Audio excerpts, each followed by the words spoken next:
Headline edition, July 8, 1947. The Army Air Forces has announced that a flying disc has been found and is now in the possession of the Army. Army officers say the missile, found sometime last week, has been inspected at Roswell, New Mexico, and sent to Wright Field, Ohio, for further inspection. Russia has demanded UN action to get all foreign military personnel out of Greece. Southern soft coal operators have not yet reached agreement with John L. Lewis, but the rest of the soft coal industry has resumed production. The House of Representatives has passed the tax reduction bill by more than the two-thirds which would be required to override a veto. Headline edition will bring you special reports and interviews in a moment. The American Broadcasting Company and affiliated stations present Headline Edition with Taylor Grant. From all over the world, wherever the day's headlines are made, Headline Edition brings you accurate, timely reports on the news behind those headlines, plus informative in-person interviews with the men and women who made the headlines today. Today's edition presents a roundup of the latest developments in the finding of a flying disc, an eyewitness report of today's significant action in the UN Security Council. Ohio Congressman Thomas A. Jenkins commenting on today's House action on tax legislation, a special report on the status of soft coal negotiations, and the details of today's All-Star baseball game reported from Chicago. Stay in step with history in the making. Stay tuned to Headline Edition. And now, here's Taylor Grant. Late this afternoon, a bulletin from New Mexico suggested that the widely publicized mystery of the flying saucers may soon be solved.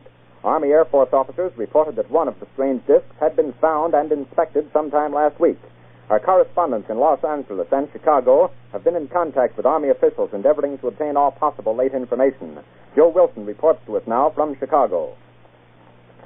The Army may be getting to the bottom of all this talk about the so-called flying saucers. As a matter of fact, the 509th Atomic Bomb Group headquarters at Roswell, New Mexico, reports that it has received one of the discs which landed on a ranch outside Roswell. The disc landed at a ranch at Corona, New Mexico, and the rancher turned it over to the Air Force. Rancher W.W. Brizell was the man who discovered the saucer. Colonel William Blanchard of the Roswell Air Base refuses to give details of what the flying disc looks like. In Fort Worth, Texas, where the object was first sent, Brigadier General Roger Ramey says that it is being shipped by air to the AAF Research Center at Wright Field, Ohio. A few moments ago, I talked to officials at Wright Field, and they declared that they expect the so-called flying saucer to be delivered there, but that it hasn't arrived as yet. In the meantime, General Ramey describes the object as being of flimsy construction, almost like a box type. He says that it was so battered that he was unable to determine whether it had a disc form, and he does not indicate its size. Ramey says that so far as can be determined, no one saw the object in the air, and he describes it as being made of some sort of tinfoil.